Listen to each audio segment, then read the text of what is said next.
Welcome into the Tottenham Depot. I am your host, Andrew. You can follow me at a Stetka. You can follow us at Tottenham Depot. This is episode 188. Our long national nightmare is over.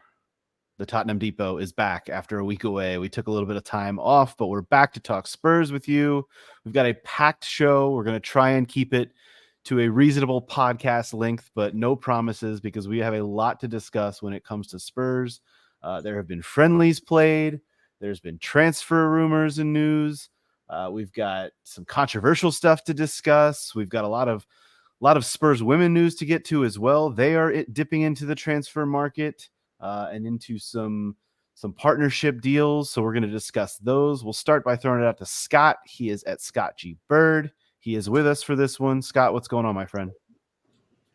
Not much, man. Just played a little golf today and been working on my NCAA dynasty, as I'm the majority of the country is. But yeah, outside of that, just taking it easy and watching a little bit of Spurs football, which is always nice after a bit of a break from being able to do so. We are definitely going to get into that because I have not watched any Spurs football thus far. You guys are going to fill me in on what I've missed. Todd is also with us. He is at TC_show. Todd, what's up with you, man? Oh, any day we can talk about the emergence of some young, amazing stars in Tottenham shirts. It's a good fucking day. I'm looking forward to it. Nothing else going on. I'm looking forward to it as well. No, nothing else at all. Nothing else at all.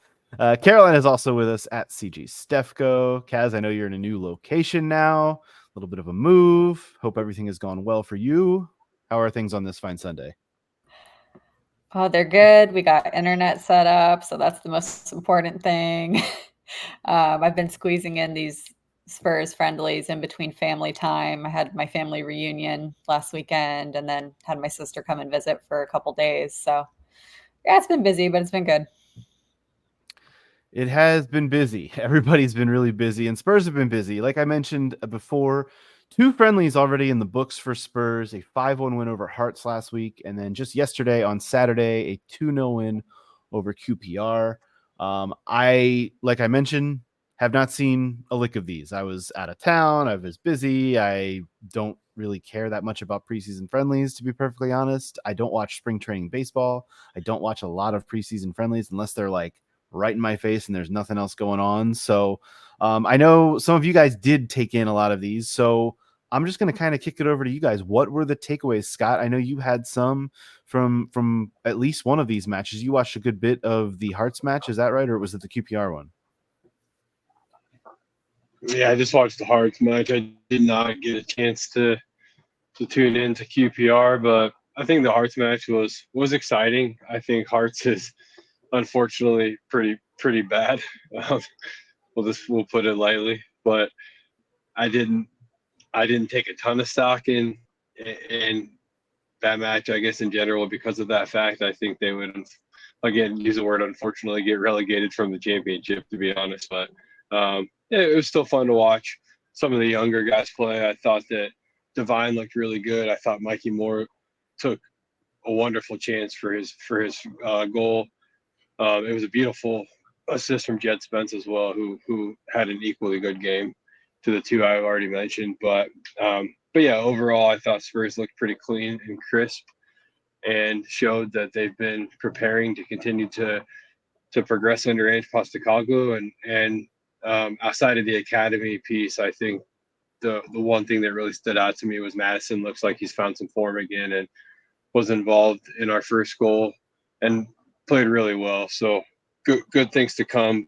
But as we always say, right, it's a preseason friendly against Hearts, and you're really just out there having a jog and going through your paces, right? But it was overall a good match.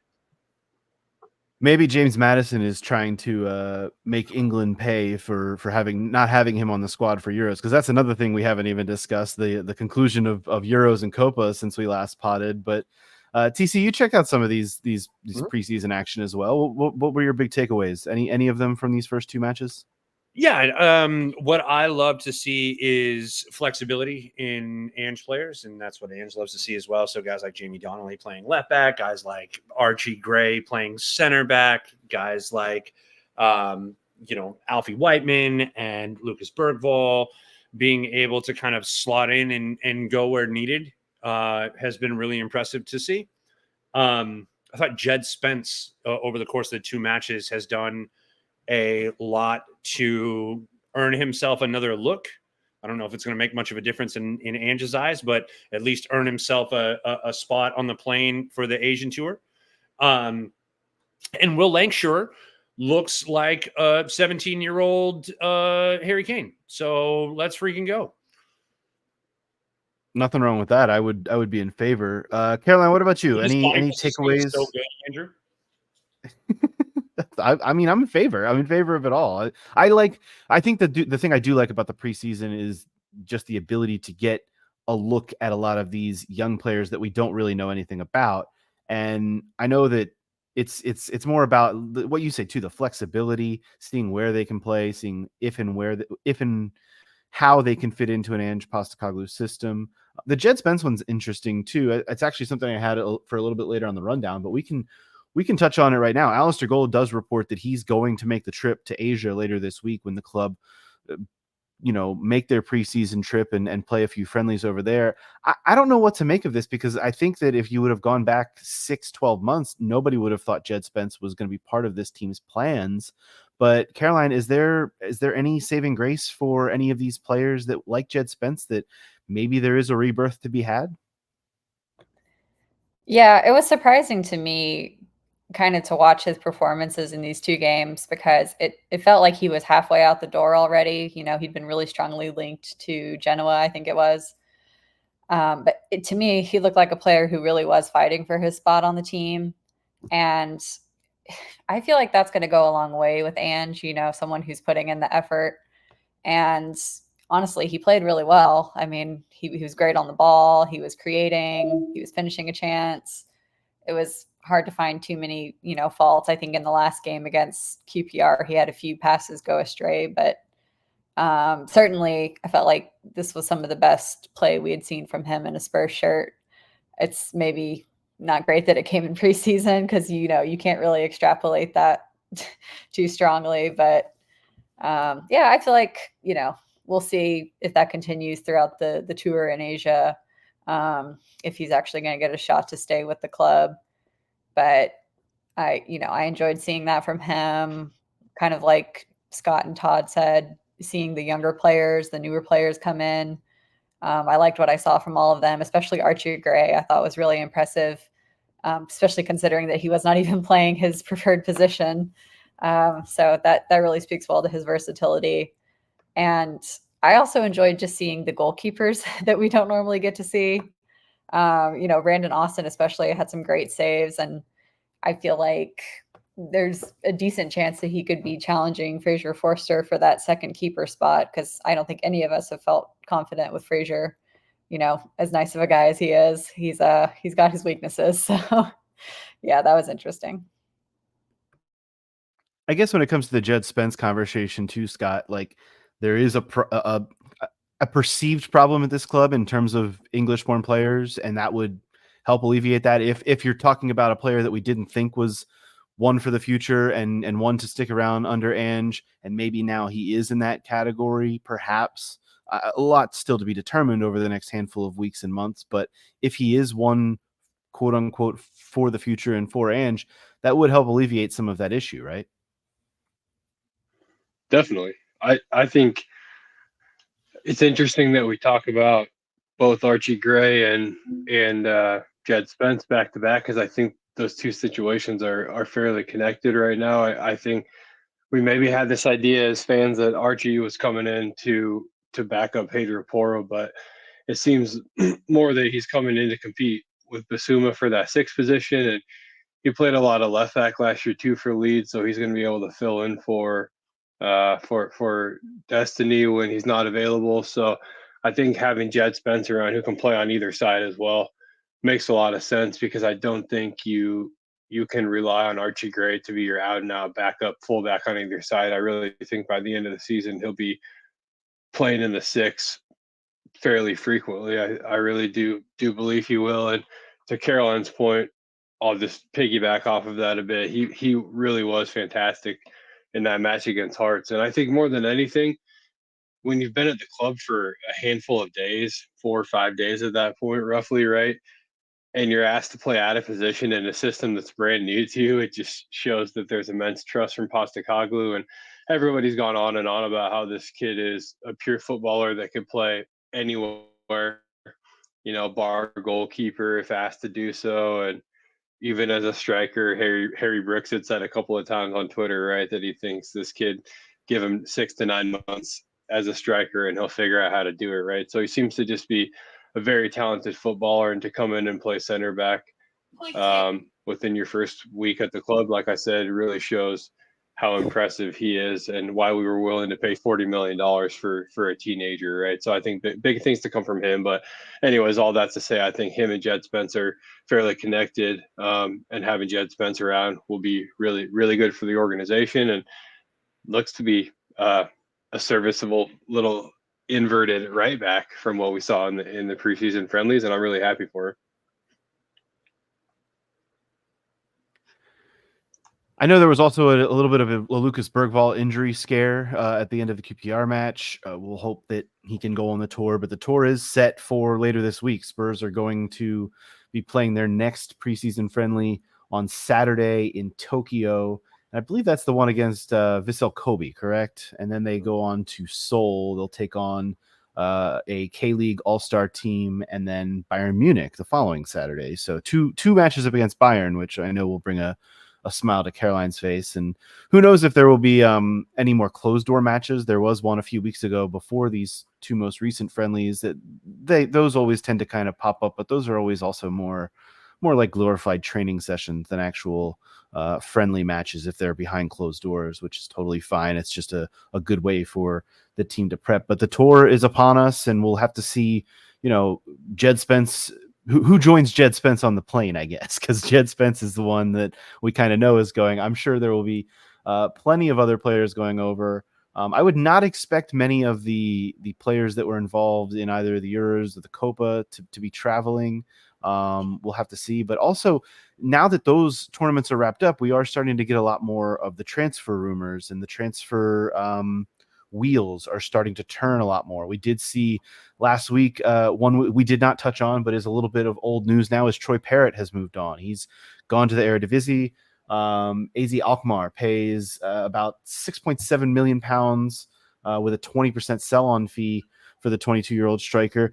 This was one that I was not that broken up about, but only because I kind of expected it. Troy Parrott had such a successful run in the Dutch league last year, and I'm blanking right now on the team he was even with on loan, but he had so many strong performances there that I kind of figured that a Dutch club would come in for him. Is anyone super brokenhearted about Troy Parrott's departure, or do we feel like he just was not going to be one for Ange Postecoglou for the long term? He was at Excelsior last year and thank you. Yeah, he did a fine job. I mean, 17 goals or something along those lines, helped them. He worked really hard in trying to keep them up. No, I mean, ultimately we saw Troy Parrott kind of go off the boil when his off the field issues started becoming more noteworthy than his on the field issues.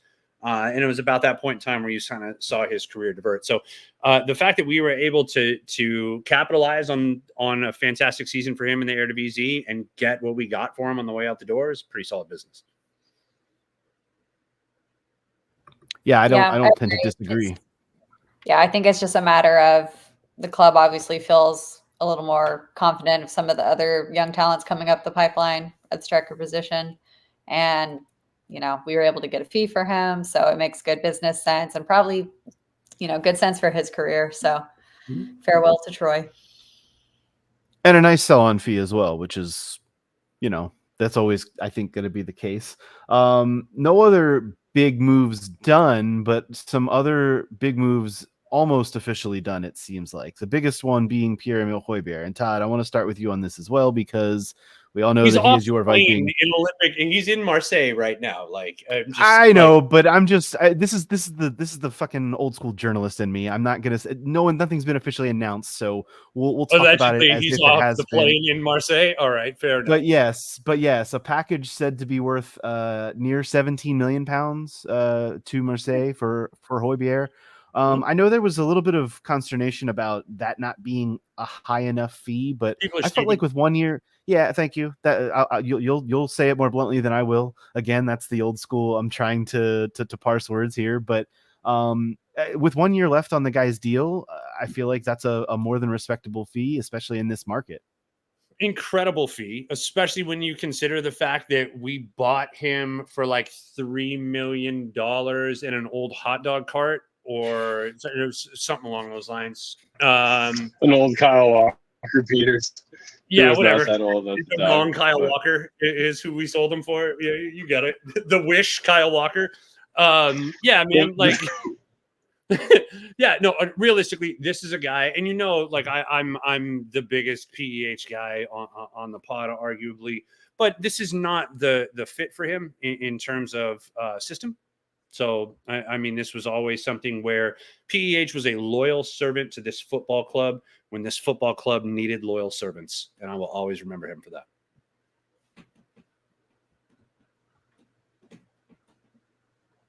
Yeah. Thanks for the memories. That's all I got to say. But wow, Scott, that was a hell of a tip in there, man. You had nothing. You had nothing else. Scott had nothing else but thanks for the memories. Nothing thanks else for the to memories. on... God, dog, man. Speaking of the memories, man, the equalizer at Chelsea and the winner in the Champions League against Marseille to take us top of the group, to make us actually look like we were a football club that deserved to be there. That is a good memory. That is a good memory. I jumped. Yeah, that was a good memory. I remember a fair amount of sideways passes and a fair amount of pointing into space that he maybe should have been occupying. Oh man, Scott, that's so not. By the way, we're proving that it's not arguably that TC was the biggest PEH stan on the pod. It's inarguable that was the case. But based on Scott's comments here, come on, Scott, give us a little something more on PEH. No, of course, I love PEH, and I love, like Todd said, what he did to get the club through a bit of a pinch and a tough period. Played a ton of minutes. I think last year was second in appearances in the Premier League, if I'm not mistaken, or third potentially. Well, he played 184 times for us. Yeah, exactly. No, he honestly, he's a very talented midfielder. We've seen it on many occasions, and I think Marseille and Ligue 1 will be a good move for him, and I think it'll allow him to not only play high-level football as a starter each and every week, but I think he'll actually be able to play for them in a way that he is similar to how he plays for Denmark, and he thrives in that Denmark system. So I think he'll do really well down there, and of course I joke, right? But I have so much respect for Pierre-Emile Højbjerg and wish him all the best.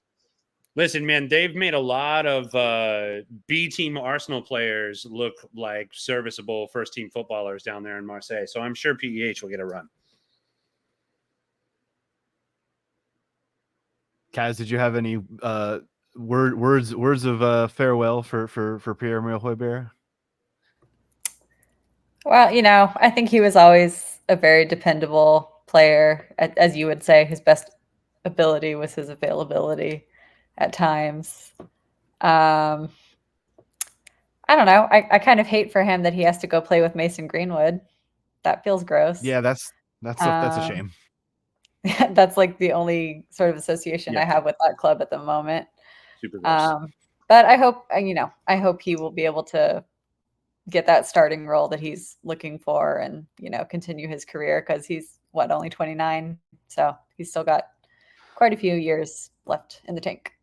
I think that the thing I'll say about Højbjerg is a lot more people made him out to be Moussa Sissoko, and he was not Moussa Sissoko. He was he was way better than that, and a way more and this is not to disparage Moussa Sissoko either, because I thought he was a loyal, compadre who really like did some work for the club. But like PEH was a grinder, and that dude made a lot of other players better, I think, too. There was some leadership aspects to PEH's game as well, which I think we will miss. Just a veteran presence. And Caroline, you said it. Just pointing into space. Well, Caroline said it though. He was always available. He was always around and ready to be selected. And I said it a number of times last season that this guy is. Everyone kind of knew it was going to be his last season with the club. We knew he wasn't a fit in Andrew Postecoglou's system. We knew he wasn't a long-term solution in the role or roles that he would be implemented to play. But he went out there and busted his ass every time he was on the pitch, and I'll forever respect him for that. He very easily could have pouted and, bitched and moaned that he wasn't getting the playing time that he feels like he deserves. And he didn't do any of that. He fought hard for the badge every time he took the field and didn't mope about any of it. So I have the utmost respect for the guy. I just don't think he's a fit for the system going forward. And I think that's everyone knew that. It's not like we're breaking ground here, but I think it's a good thing that he gets his move and that we get a fee for it. It's win all around for me. The other big well said, man. Well said. Thank you, Scott. The other big report that has not come to fruition, but we believe is in the offing, is a Giovanni Lo Celso move, and that would be a move to Aston Villa, along with apparently about £19 million in exchange for Jacob Ramsey, the English midfielder. I want to know about that because I read that backwards. I read that as they were going to give us Jacob Ramsey and £19 million for Giovanni Lo Celso, and I went, okay, I'll take that. No, it would be the opposite. We would be sending Giovanni Lo Celso and 19 million to Villa for Jacob Ramsey. I wish that were the case. That sounds way less cool. It is way less cool when you put it the way that I put it. However, Jacob Ramsey's a name that's been linked to Spurs for, I know, a number of weeks. I know there were rumors dating back into, early in the summer. This is not really quite the way I thought it would go about happening, but I don't really know what to say about it. I don't have strong feelings about Jacob Ramsey. I think that's where my hesitation in even talking about this comes. I don't really have an opinion, which I know is not something you're supposed to admit when you do a podcast. You're supposed to have an opinion about everything, but this is one I really just don't have an opinion on. I'm going to be really pleased if Giovanni Lo Celso gets a move, because I think that his case under Postecoglou is perhaps the most confounding to me. I've never known whether or not he is a fit or is not a fit, because there have been times when he's gotten into games where he's looked like he could be just a simple plug and play backup to James Maddison. And then there's been times where through injury or whatever else, he just hasn't been around and hasn't had that great ability that I talk about all the time, which is availability. So I don't know who wants to kick off this conversation, but does this seem okay? I feel like the moving on of Lo Celso is fine. I'm not sure if this is the way that I'm preferring it to go about. Well, what'd you have in mind? Well, it's not my decision. It's more just like, no, but I mean, this is what I'm saying. Like, yeah, I'm looking at this going, I mean, Emery's been a fan of Lo Celso for a long time. Lo Celso's never really had, since that end of his first season where he got a good run of form, where he was arguably the best player in one of those shit Mourinho years. He was the best player down the stretch for us. Since that point in time, be it availability, be it the fact that he's kind of a different cat and didn't necessarily mesh in the locker room as well, be it the loans, be it whatever it is, he hasn't really fit in. So if we have the ability to get him out of the door and bring in somebody that plays all three or of the midfield positions under Ange, I don't see that as a bad thing. Again, flexibility. I think I don't have strong feelings about this sort of, potential player swap kind of situation, because I just don't have strong opinions on Jacob Ramsey. I mean, I know he would count as a homegrown player, so that would be a positive. But I think you're right about Lo Celso. He's just a weird case. We've never really seen him like for sustained periods, so it's hard to know like if what he has offered is like sustainable. I don't think if he leaves the club, he's one who's going to come back to haunt us, necessarily. I'm sure he could do like a decent job at Aston Villa, but I don't think we're going to be necessarily lamenting his departure. I want to hammer the point you're making about Lo Celso not fit. The thing about Lo Celso is that his lack of availability, let's just put it like that, has almost felt, I don't want to say intentional at times, but he's never really felt like part of this fabric of the club. He's never really meshed in with some of the way that some of the other players have, I guess. I'm comparing him to the likes of, even Madison, who just came in. Like, he kind of immediately was like, I'm for the badge. I'm Spurs now. Like this. And Lo Celso has never really felt that strong of a connection to the club, if you ask me. I haven't. No, felt he's it always been personally. Argentinian. He's always been. Yeah, I was going to say, I'll put it more bluntly. I think he saves his best play for Argentina straight up. Mm-hmm. And I think he did that when he was at Betis, and I think he did that at PSG, and I think he did it across the board. Which isn't to say that I don't think he's a good footballer. I do. But correct. It might just not be a good fit for our club. It's funny how the footballing gods work, right? He doesn't have a World Cup medal. So, well, that's true. He has a Copa medal, but not a World Cup medal. True. No, I think there's some.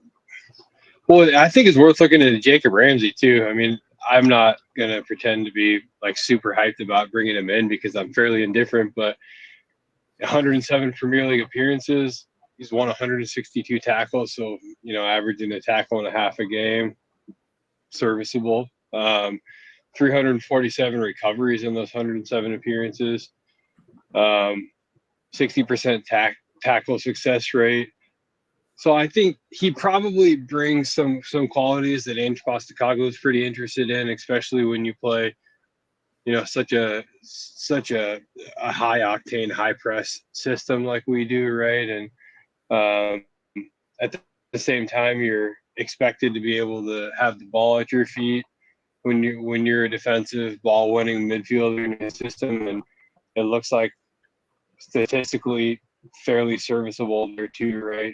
So I don't know. I think he's probably somebody that Ainge is a little bit more interested in and was maybe under the radar, but you also consider the homegrown piece, which has to factor into it. But overall, it sounds like we're pretty interested in it if we're willing to depart with $20 million and Lo Celso for services. So we'll see.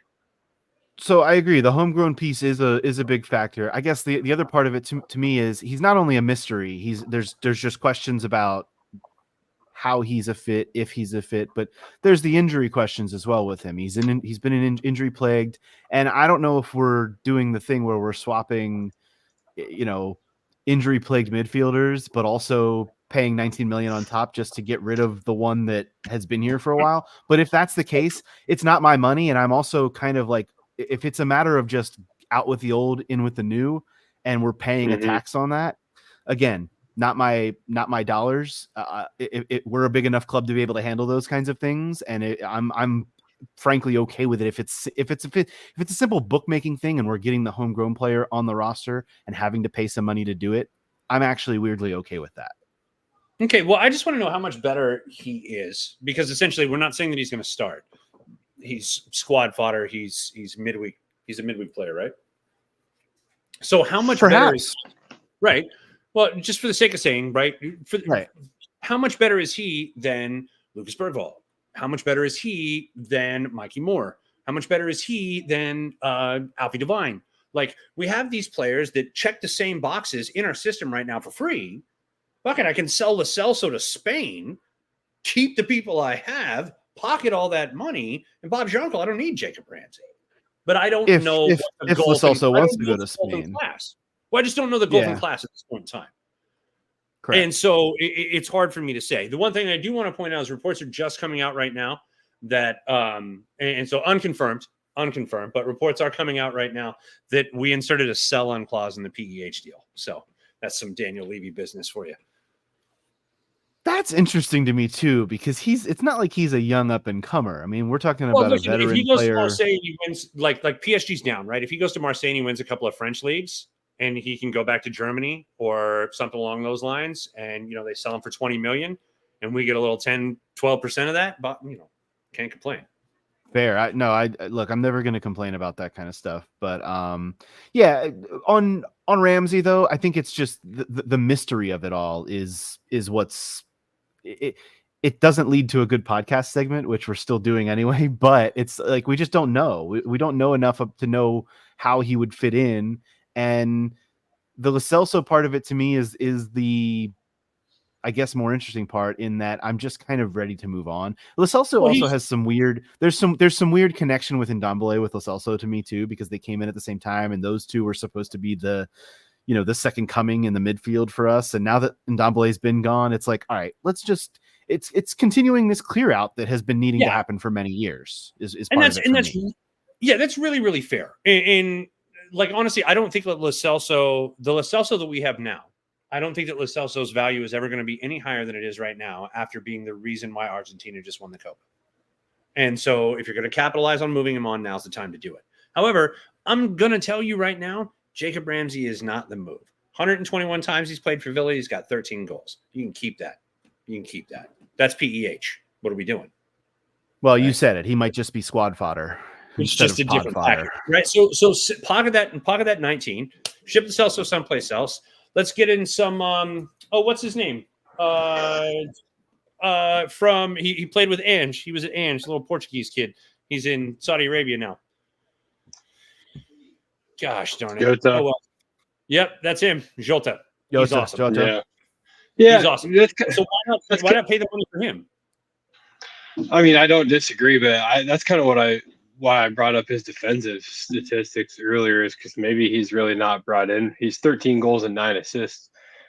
Doesn't strike me as someone who's going to come in to compete for the 10 or the 8 by any means. Maybe the 8, right? But I don't know. I think he's probably brought in as a squad player, and his expectation is not that he's involved in a ton of goals. But if you ask me, is it worth it? I just see another Brian Heel for Eric Lamela and $30 million or whatever it was here happening all over again. I'm not thrilled about it, but that was a great deal though, wasn't it? It's it's weird. This does feel a lot like that. Yeah, it really does. An oft injured, unavailable player who has potential going away, and we're also paying on top of it and getting a less than player back. Man, that's. I think you just nailed it with that comparison. Shout to Greece though. Eric Lamela just completed his transfer to AEK Athens, and they love that dude. Let's go. Yeah, I hope he Rabonas all over the place out there. That'd be great, dude. Awesome. His taxi was like in a dangerous place. People were excited to see that guy in Athens. Yeah, so I don't know. I wish the best for Eric Lamela. I'd still bring him back if I was a club, but I guess it's not my decision to make. No, it's not. That's which we're all grateful for as well, knowing your football manager history and your NCAA football history. Guys, any other titles stacked? Okay. Any other transfer hot takes we need to get off our chest before we talk about a little bit of a controversy within our club? Go for it, Todd. There is, and I don't know anything from anything, but there is a lot of ITK out there saying that this is supposed to be a really big week for Spurs, especially leading up to the tour. There's supposed to be some incomings that are going to make Spurs fans very, very happy. So we'll see how it goes. I also think that there might be a big name outgoing player in the course of the next little bit here. It may shock people. Maybe a Rodrigo Bentancur finds a new home. Somebody along those lines. Might not shock me that much right now. Yeah, might not shock anybody. What's shocking are two different things, right? Well, let's veer into some of these uncomfortable conversations, because we've talked about Rodrigo Bentancur quite a lot over the last handful of weeks that we've actually been potting. We talked about what happened with him and Son and how kind of messy that was. We didn't really get a chance to talk about everything that happened with the Uruguayan team in their that was the semifinal match against Colombia, correct? In which a bunch of the players ended up in the stands and throwing bottles. That was not good. I don't know that there's much else to say. There's been a lot discussed about that. I think there's some people who would say they were defending their family, which I'm all for. Going full Eric Dyer and defending someone by going into the stands is not great, but you sometimes have to do what you have to do. But there was also a lot of controversy coming out of the Copa surrounding the Argentinian team, specifically involving Lo Celso, who we've been talking about, and Romero, who are the most, relevant to our conversation here as Spurs fans. But racist video was posted after Argentina won the Copa. I honestly did not really see much of this. And I think that's part of the problem, is that this has not gotten a ton of mainstream serious light shine on it. So I just wanted to spend a moment on it here to reflect our disappointment with it, I guess. I know, Caroline, you had mentioned that Romero had been retweeting a bunch of things, which I got to be honest with you guys, I'm not on social media as much as I used to be, which is for my own health. So I missed a lot of this, but maybe you could just fill the listeners in case they missed it like I did, and we can know what happened and then kind of go on from there. I think the biggest thing is that we haven't heard anything from from Spurs about any of this. But what exactly went down with all of this, Caroline? I know you were filling me in about it earlier. Yeah, so basically what happened is that, as the Argentinian team were celebrating their Copa America win and their, team bus, they started singing this, chant, song, whatever you want to call it. And Enzo Fernandez, the Chelsea player, was filming it and, sharing it on Instagram live. And the song was basically implying that the France national team is full of players who are not really French. I'm putting this in, scare quotes for anyone not watching the YouTube. Just because they, might have dual citizenship or what have you. So obviously very racist, suggestion. I think there was some sort of transphobic element to it, which, this is all being translated. So it's really hard to say what, the true meaning was. But the gist of it is that it's a song that they should not have been singing. And I think knew very well they should not have been singing, because someone quickly told Enzo Fernandez to stop filming. And, where Tottenham comes into it, Lo Celso was right behind Fernandez, dancing along, singing, so like very actively participating in this chant. I couldn't see very well who else was in the video because it was, kind of dark. And so it was hard to tell if Romero was in there, but other people have said they did see him. So, but I think, like you said, the reason it hasn't really sort of, I think, hit the mainstream football media is that it kind of seems like the Argentinian team is content to let Fernandez kind of take the fall for this. And I know Chelsea Football Club did put out a statement about it. I mean, like a very nothing statement, really. And then I guess a few days, after this had kind of gone down, Romero was retweeting some messages from Rodrigo de Paul, who kind of was complaining that their win in the Copa America was being overshadowed by this moment, to which I have zero sympathy. Like, don't be an idiot. You won't be called an idiot.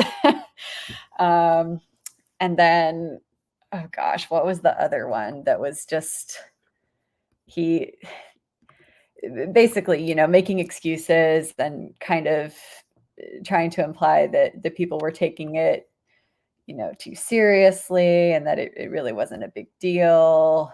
So I just think not great all around, and kind of disappointing that Tottenham has not kind of said anything, because, we have one player who was visibly definitely involved. And, Right. I think you could also make a case that Romero is someone who's a leader, and, obviously our team, and probably with Argentina as well. So he probably would have made a lot of difference if he had come out and said something, taken some responsibility, but that obviously has not been the case. So I found it ironic that I don't know that you can put that on. And the reason why I say so is simply because he was seen in the video, but he wasn't singing. Now, he did come out and say that he retweeted his sentiment that their win is being overshadowed by this topic, which I agree. And like, I appreciate that you don't have any sympathy for the members of the 30-man squad that did some dumb shit.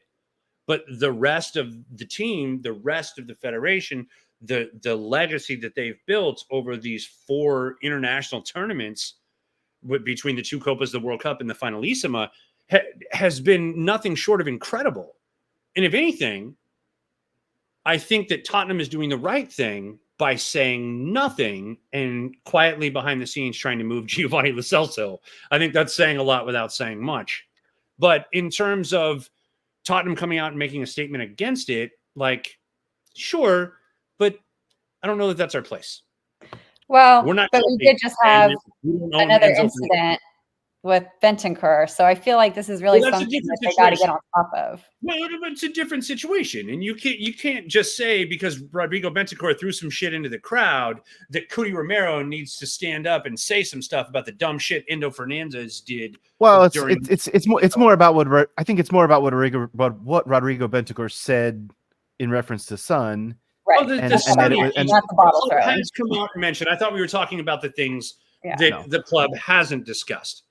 I will say this with no, that's okay, Todd. With Romero, the only reason I'm a little bit more disappointed in it is because of the leadership factor. I don't think there's any. Caroline, you said a second ago, like there's an argument to be made that he's a leader. No, he is a leader. He's a vice captain on this team, and like there's no argument to be made about that. And I will say a former leader of Tottenham Hotspur has had a lot to say about this, and that's Hugo Lloris, who is now the goalkeeper of LAFC. He has come out quite strongly against all of this, and obviously being French, it makes a lot of sense that he would. Yes, he told BBC Sport, quote, "It doesn't matter if you're in a moment of euphoria because you've won an important trophy. It demands even more responsibility when you're a winner. You don't want to hear or see this kind of thing in football. We stand against all discrimination and racism. I think and just hope it's a mistake. We all make mistakes and sometimes, and hopefully they'll learn from it." He added that Argentina are the face of football right now in South America and in the world. They deserve a lot of credit for what they've done on the field for the last 4 or 5 years. But when you win, you're an example for others, especially kids. It was a proper attack about French people, especially for French people who have some African origin and family. End quote. That, frankly, is a more strong statement that Hugo Lloris made during his time as captain at Spurs, and I appreciate it. And I'm happy to hear it. Yes, we've had our fair share on this very podcast about Hugo Lloris during his time as captain for not speaking out about things. Credit to Hugo Lloris for saying something, and I was happy to read those quotes.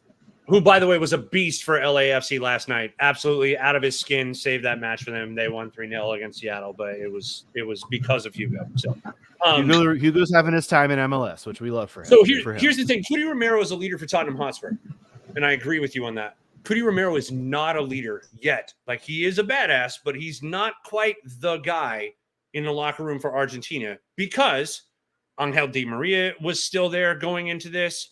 Okay. Obviously, Messi is still there. Paredes is still there. Like, you've got other members of the team that have tenure that Romero looks up to and gives respect to. And to be fair, the greatest player in the whole wide world was sitting right there front and center of that stinking video singing along. So if we want to point fingers, I don't know how Messi has escaped any of the freaking criticism. And I don't think he has. I don't think he has.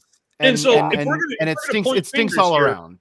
Yeah. If we're going to point fingers here about leadership, let's start with a leader of the greatest team on the planet to come out and actually say something before we look at this from a Spurs angle and say, well, wait a second, Tottenham, how come you're not commenting on this? That's where I'm at. I don't fully disagree, but it would be nice to hear something from the club rather than Romero. Scott, go ahead. No, I'm just going to say, regardless of whether or not Romero was involved, for me, until he comes out and publicly condemns what the rest of his team was doing, then I just assume he's as much of a part of it as anyone else, right? And I don't care how much pull you have with the team full of superstars. Speak up when something needs to be said, right? And I think part of the problem with this is Nico Cantor from CBS Sports and the Glasgow Network talked extensively about this, and he's Argentinian. His father is the famed what's his dad's name? They share a surname, of course, but I can't think of his dad's first name. Andres Cantor. Thank you. The legendary anchor and sports caller. But anyways, Nico went on and on about this, and he was very embarrassed for his culture, but he said that in Argentina there is just massive, distinct racism towards Black people across the entire country, and it's something that the country really struggles with from an educational perspective.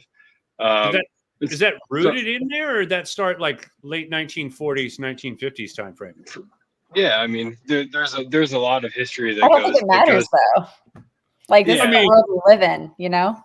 That was more tongue in cheek about Nazis than anything else, to be fair. Yeah, but no, and there's a lot of history that goes into the racial tensions in South Africa, without a doubt. But there's, and I know you all agree with me, there's no place for it ever, no matter what. And especially in this day and age.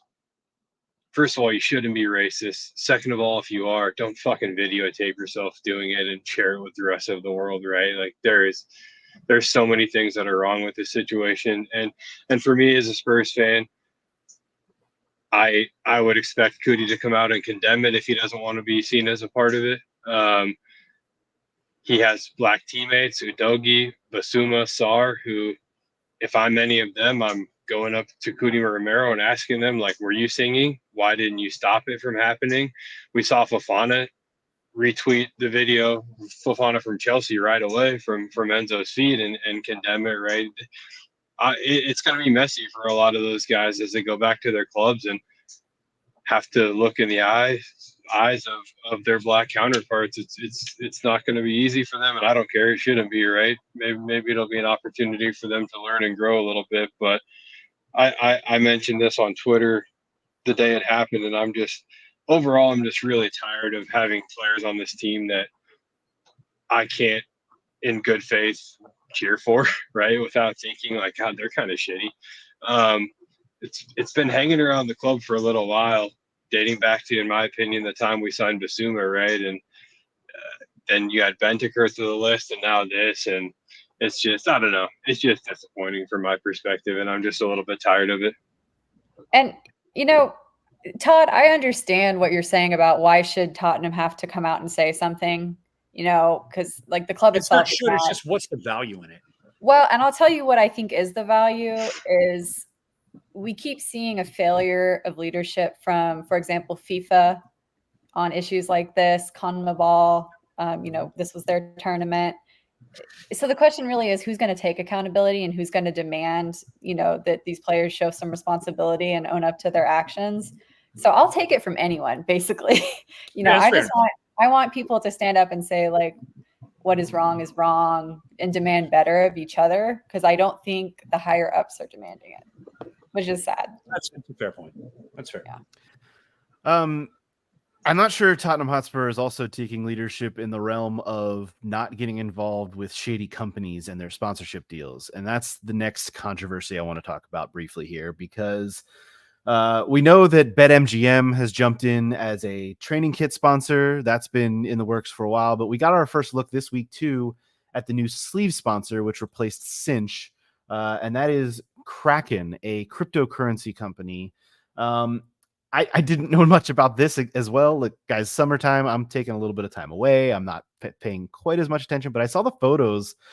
First, I just want to say how bad, like, all right, the Cinch shirt sleeve sponsor was kind of annoying, but like it wasn't oppressive looking. I'm going to start by saying the Kraken logo on the shirt sleeve is so overwhelming and hideous that it makes the kit, which I didn't have really any problem with, it makes the kit look horrendous. It just truly, truly does. So that's what I'm going to start by saying. You got yours without, which is what I would do if I was going to buy one as well. I would not want to have the Kraken logo. And we're not talking about the Seattle Kraken, which is the NHL team up in Seattle, which is a badass logo. It's really cool. Great we're talking logo. about Kraken Crypto. It looks now, like a bad cartoon mustache, maybe a comb. A comb is what I see. Yes. Yeah, they're almost going for like the octopus, but it looks like or kraken, but it looks like a comb. You're right. It's very, very mid looking, and it's also just it's abrasive on the sleeve. That aside, I think that there's just some weird look. Crypto is not regulated. That's my biggest argument, and I'm going to make a distinction here too, because I think I've made jokes on this podcast before. I'm a sports bettor. I gamble and don't really have a problem with gambling so long as it's regulated. And that's where I make the distinction between these two things. Now, I know that sports gambling is also controversial, and it's also going to be eliminated from being allowed to be a sponsor within the next year or two. I think it is. I think there's already been a rule put in place. So Spurs are kind of getting BetMGM in under the gun on their sponsorship for the training kit. But the crypto thing is unregulated, and that's kind of where I make the distinction. And that's why I'm also like, I'm going to fence sit a little bit here when we have this conversation about these two controversial sponsorships that the club has entered into. I don't really have a problem with one, whereas I have a massive problem with the other. I feel like crypto is, I've never been involved with crypto. I think crypto is really hard for a lot of common folk to understand. And I think it's very shady as well. And it's very unregulated through not only throughout, the UK or the US, but throughout the world. So this one is a little strange to me. I want to hop in on that. There is a regulatory standard for cryptocurrency. It's called the CCSS. It is something that is small as it stands right now, something that will be over the course of the next 3 years rolled out to a wider barrage. I think there's only 100 assessors in the world right now that actually even undertake this certification. So with that in mind, it is something where crypto is still, we're in the wild west of crypto, and I'm not gonna say that we're not. But to be fair, we're in the wild west of online sports betting too, Andrew. And so, like, we kind of got to take the dollars where they spend, right? It's not like Cinch was doing a better job for us. They also pulled out as the title sponsor of the Scottish Premiership 1 year into their deal. So I'm looking at this going, Daniel Levy and his team had to figure out a way to make up that $10 million sponsorship or 10 million euro, $13 million basically a year through 2026 that they were expecting Cinch to pay. And, Kraken hopped in and said, yeah, I'll give you your 10 million. So it spends. So does the MGM money on the front of the shirt. It spends while we can get it. So I don't hate it, but it does look abhorrent on the sleeve. I hate it. I'll also say that it's not like Spurs are the only club getting involved with crypto. There apparently are 18 of the 20 Premier League teams have some kind of crypto sponsorship deal. Now it may not be a sleeve sponsor, but all of these teams are getting involved in not only in crypto, but in sports gambling and all the like. So the money, this is what capitalism brings. This is what, I always say the answer to all your questions is usually money. You have to follow the money, and that's where you find all of this stuff. And as shady and scary as some of it is, this is kind of where we are in this realm, and this is just where the money's coming from. So I don't know. I feel as if this is one of those things that if fans really do have a problem with it, which I know it's almost like it's one of those things where you have to weigh how much of an issue versus how much do you raise a stink about it. But if this is one of those things that really is offensive to fans, I feel like it's one of those things that not only the supporters trust or other groups will speak up about enough to create a fervor. And I'm just kind of weirded out by it, all of it, more than offended, because I do recognize that this is kind of how sports business works these days. A lot of different hell, I went to I was in Texas this weekend, went to a baseball game, and the Texas Rangers have Lockheed Martin all over the sponsorship, all over their building, their beautiful new stadium. Like, do I think that's kind of shady and shitty? I do, but is it the world that we live in? It is. Like, there's nothing that we can do about it to some extent, other than raise a fuss as a fan base and as a collective. I'm too depressed about this to have any input, so Fair. it's all very bleak to me. And I think if I'm just being practical, I don't like that it's such a volatile industry that they're getting involved with in terms of sponsorship. Like, that doesn't seem smart to me. Even like you said, I don't really want to comment on like, you know, I don't know about the ethics of it. Like, I would not be a crypto investor, but if other people want to be, that's their business. But yeah, I don't like it as a sponsorship because I just don't think it's future proofed, shall we say.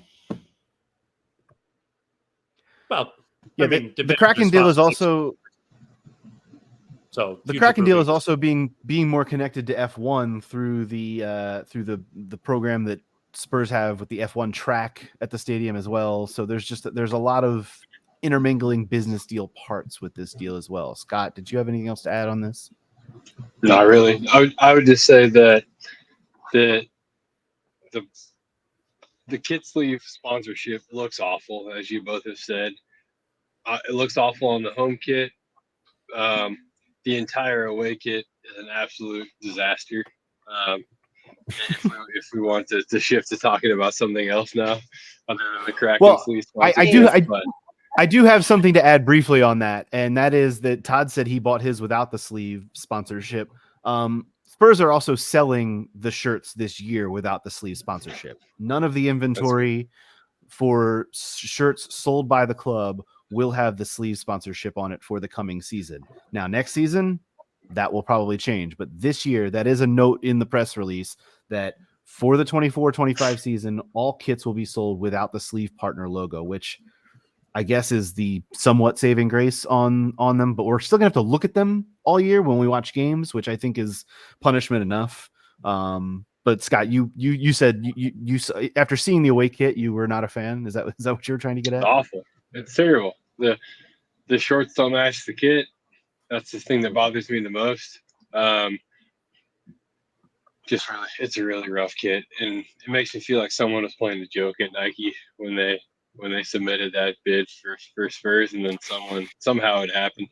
So yeah, it's a really bad kit, and I'm just gonna make the same joke we always make. Dakota, I'm sure, thinks it's a wonderful kit, but no, it's not good, and I'm not looking forward to watching us play in that kit all year long. Hopefully, it doesn't make many appearances, but we shall see. I'll reserve my judgment until I actually watch a game with us playing in the kit. But here's the other thing: you have to remember, Spurs don't wear their away kit that often. They wear a home white kit, which they get to wear the majority of the time. Like maybe they'll wear it at Fulham, and that's probably about it. Or maybe they'll wear the third kit at Fulham. But who knows? Like they're not going to be wearing. They don't wear alternate kits very often, so that's I guess the other part of it that is good. If you ask me. We're in 4 competitions this year, so we'll see. Ah, damn, you're right. That's a Very fair true. point. Son of a bitch. You got me there, Todd. You got me there. Before we get out of here, I want to talk a little bit about Spurs women because there's a lot going on there as well. The big news that Caroline, I appreciate you bringing to my knowledge is this partnership with DAZN, which for those who don't know is spelled DAZN. It is a streaming company service that's a little bit more well-known around the world than here in the US, but this is I think an interesting partnership, if not a kind of mostly inconsequential one, but it's going to bring a lot of marketing and I guess just eyeballs to Spurs women specifically. DAZN is a company that is trying to get more into women's football and are specifically teaming up with Spurs women to platform content, which not games, but separate content, which I think is kind of interesting. Press release was issued a few days ago, basically just saying that this is an interesting and fun collaboration that the club is doing with DAZN to promote the club, which is a really good thing, especially after the season that it's coming off of, the first year under Robert Villaham. I think that this is kind of cool because it's going to involve like a lot of behind the scenes stuff, player interviews, previews of matches, which is more than we get from the Spurs website a lot. So if this is something that they're just kind of outletting to a different company, I'm actually fine with it, especially if they're getting a little bit of, hopefully they're getting a little bit of cash from this deal as well. That I'd be all in favor of those kinds of things. Right, Caroline? Yes, although you did just make me think about something positive from, the Spurs play and Spurs website last season, which was that the Inside Spurs program really ramped up their coverage of the women's team, which I loved. So I hope that doesn't stop, to be clear. Well, but if it's being farmed to DAZN, that's fine too. Like if we just have to go somewhere else to watch the free content, I'm okay with that. But like I want there to be a place to go for the content. Yeah. I do think it's interesting though, because I don't feel like DAZN's women's football, sort of vertical has really gotten a lot of traction. They have obviously the Women's Champions League is like their big product.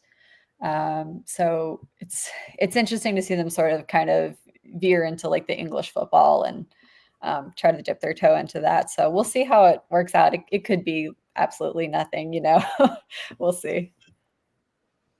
Yeah, and DAZN will be known to a lot more people around the world rather than us here in the US because they carry things like boxing, MMA, they carry the NFL internationally as well. Like it's something that is, it's not as big here in the States as it is elsewhere, but it could be a go-to destination for some content for Spurs women going forward, which, like I said, I'm kind of all in favor of. Other Spurs women news is also kind of big. We did see Jess Naz make her England debut in recent weeks. Now, we were talking about this. The Olympics are coming up, and I had to be reminded that England are not in the Olympics because the Olympics is Team Great Britain, and Team Great Britain is not in the Olympics on the women's side in soccer. So there's actually only one Spurs women player who is an alternate for an Olympic side, which I'm kind of somewhat pissed about. I was hoping to get to see more Spurs women players in the Olympics, but it's only Charlie Grant who is an alternate for Australia, unfortunately. So we'll just have to stick to being, Emma Hayes stands and U.S. women's national team stands rather than Spurs women's stands in the Olympics. But Jess Naz making her England debut was a really cool thing to see a few weeks back. Yeah, I mean, she's the first, club trained player to make it to that, senior England debut. So that's really huge for the club and also for Jess personally. I hope that she's going to get, more minutes in the near future, but Serena Wiegman is kind of stubborn when it comes to rotating her squad. So we'll see. And then a couple of big signings as well for Spurs women. They signed Ella Morris, a defender from Southampton, to a new 3-year contract, a youth player who is going to come right in and hopefully bolster the defense. And then a new deal as well for Drew Spence, an extension. So two big signings already in the transfer market as we kind of barrel toward preseason training and preseason friendlies upcoming. Still a little bit more runway before the WSL season comes up here at Caroline, but the transfer market is already working in their favor as well. What do we have on both the Drew Spence extension and the signing of Ella Morris, who is not someone I was super well aware of, but maybe you can tell me a little bit more. Yeah, I was not terribly familiar with her either, but what I've heard from Southampton fans is really positive. They're pretty gutted to lose her. And she's only 21, but she's already played a lot of senior football. So I think that's a positive and kind of been a trend with, our new recruits under Villahom, I would say. But I think it's a good thing that we're getting some more, defensive reinforcement because there were times in the season where we were really thin at the fullback positions, to the point that we had players filling in who are not, naturally fitted to that position. So it looks like it's going to be a good signing and, someone who can grow with the club, as we've been talking about, on the men's side as well, like really just getting a young core of players who can develop together. So yeah. And with Drew, thrilled to see that she extended because I think she was super important to the team last season. And honestly, we played our best football when she was on the pitch. So hopefully this will be a good season in terms of her fitness, not having any big injuries. But yeah, I think she's really important too as one of the more senior players of the team in terms of age. Her leadership has been important and she sounds really thrilled to be staying with the team. She said it's like a family environment. So really, really happy she's staying. I didn't realize Drew Spence was already in her 30s. I thought she was in her late 20s, but that is an older signing, but still I think like you said, it's an important one from a veteran standpoint. Like you want to have that connection. You want to get youngers obviously and get youth talent in as they did with the other signing, but like you also want that veteran presence as well, and I think that's an important part of it. And I agree. Drew Spence, thumbs up on that move as well. We will this week, I believe tomorrow, actually Monday. So maybe by the time you're hearing this, get the WSL fixture list out. Is that right? That's on the horizon. So we've got that to look forward to. And obviously still a little bit more runway before the season starts, but preseason training, everybody's kind of starting to get back into the swing of things on the women's side as well. The Olympics is going to make for a little bit of an awkwardness, but again, not for Spurs, just from women's football as a whole, because the Olympics is a much bigger deal on the women's side of things than it is on the men's side of things. The men's side is just a U23 tournament essentially, but on the women's side of things, that will ramp up, I believe, this week. I know the Olympic opening ceremony is Friday, but I think there are matches as early as Wednesday, Thursday, even on the soccer side of things, right? Yeah, I think U.S. men have their first game Wednesday, and then the women on Thursday. Yeah, the women on Thursday. So yeah, those are even before the opening ceremonies in Paris. We'll get underway on Friday, so that should be, I guess, fun. I guess the Olympics. Do you guys have any feelings toward the Olympics? I feel like the Olympics kind of a little bit got killed by COVID. Like I think it was exciting going back to like 2016 was Rio, and 2012 was London. I feel like those were big deal Olympics, and then I feel like once the 2020 Olympics got pushed, and then since then I feel like it's just lost a little bit of luster. Am I wrong in that, or have you guys been hyped up by any of the Olympic fever that has been come up? So as somebody who looked forward to specifically the Summer Olympics as like that was kind of my sport for a long time.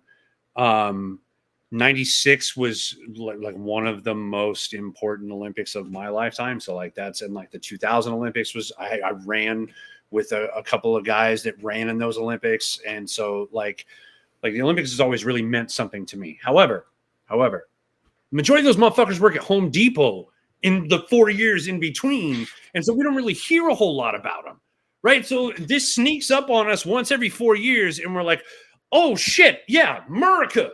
But like realistically, we're not going to know shit until about 3 or 4 days into this, where everybody has been watching Bob Costas for 16 hours straight and is all of a sudden up to date on the 19-year-old sprinter from Diamond Bar who's going to bring home the gold. So it's standard Olympic behavior from Americans, bro. Shout out to Bob Costas. Shout out to Bob Costas, and hopefully he has that pink eye cleared up this time. Come on, man. I feel like that's one that's crashes of our generation. Let him live down some pink eye in Russia. God damn. I love Bob Costas, and look, the Olympics to me, what you're saying rings true to me, Todd. Like growing up, it was always a really big deal. Being from Baltimore, Michael Phelps has always been a big deal to me. Like I remember Beijing in 2008, like was a big deal. It's all been a big deal, but like I just feel like some of the luster has been taken away after. I feel like it was COVID's fault. I'm blaming COVID. It's no one's fault. I just feel like some of the shines. I'm excited to watch Simone Biles. I know, Caroline, you're a big gymnastics person. Like I love Simone Biles. That's a name we know, Todd, right? Like you've known that name. You don't have to learn about Simone Biles. So it's like there's a few names in there, but we're gonna watch USA men's basketball play some stuff. So and hopefully not lose to the South Sudan like they almost did yesterday. I mean, that was a rough situation. That was a rough situation. You can't tell me what their extracurriculars. That was a rough situation. Yeah, no, you can't tell me what their extracurriculars were like the day before that. Anyway, we digress. The short answer to your question is let's have this conversation about the Olympics next week, and we'll see how you feel. No, I gotta say, the women's basketball is going to be awesome, and the men's basketball will be cool. But anytime you have the U.S. women's national team going in with a vengeance after the World Cup, I'm stoked for that. So I think it'll be a wonderful. I do think that's a big storyline. You're right. I do, yeah. And Emma Hayes and the turn of the generation for the women's team. So there's a lot of cool stuff going on there. And honestly, I'm excited to see the men's U23 team compete too. I think we're coming into into a cycle with the men's national team where there's going to be a lot of change, and I'll be curious to see if any of these guys step up and have a big tournament. So I was really going to try to avoid talking about the U.S. men because the last time we did, it led to obviously a firing of a manager, which we were all very pleased about. But Pochettino, that's a whole nother podcast to be happening, which we don't have time for today. We'll punt that one to next week. Maybe if Spurs don't sign 3 new players this week, we'll have time to talk about a little bit of U.S. men's soccer next week on the pod. But we will punt it until then. TC, go ahead. Yeah, just shout out to Daniel Levy continuing to take over the world. Tottenham get the green light to continue the build on their giant hotel. It's going to be like this blade-looking theme that kind of goes along with the stadium. Super futuristic. The whole idea behind it is to, like, if you've seen the skyline there, it's all pretty generic. This is anything but. They're trying to make it kind of that signpost, that beacon for the neighborhood, for the area. We're talking about 30 stories, 180 rooms, 49 residential apartments, 64 parking spaces, which in London is a huge freaking deal. It's going to be pretty awesome. And I think that it's only going to continue to bolster the notoriety of the club as we go towards, a Euro, what is it, 2028 Euro venue, which should be pretty cool. Shout out to Daniel Levy, always on that business. I think that's going to do it for this edition of the Tottenham Depot. Be sure to check out our episodes on our YouTube page. Caroline mentioned it earlier. You can watch all of the episodes on YouTube at youtube.com/Tottenham Depot. Be sure to subscribe to the page there too. We've seen a couple of you popping in. We're getting a few more subscriptions. Like the videos, subscribe. It helps spread the word. Leave us a rating and review on your podcast app of choice as well. Help get the word out about the show as we barrel into a new season. You can also follow us on Twitter, Instagram, Blue Sky, Threads, and TikTok at Tottenham Depot. Reach out to us via email at tottenhamdepot@gmail.com. We're going to have some exciting stuff coming up in the weeks leading up to the start of the Premier League season. I think tomorrow marks 4 weeks until the first game, that Leicester match. So we're barreling straight ahead. The preseason is going to fly by. I know it's already felt like a long time since Spurs have played a meaningful match, but it's going to be here before you know it. So we will be here to cover it for you. For Scott at Scott G Bird, Caroline at CG Stefko, Todd is at TC_Kasho. I am at Astetka. Follow us at Tottenham Depot. We'll be back with you next week for another edition. And as always, come on, you Spurs.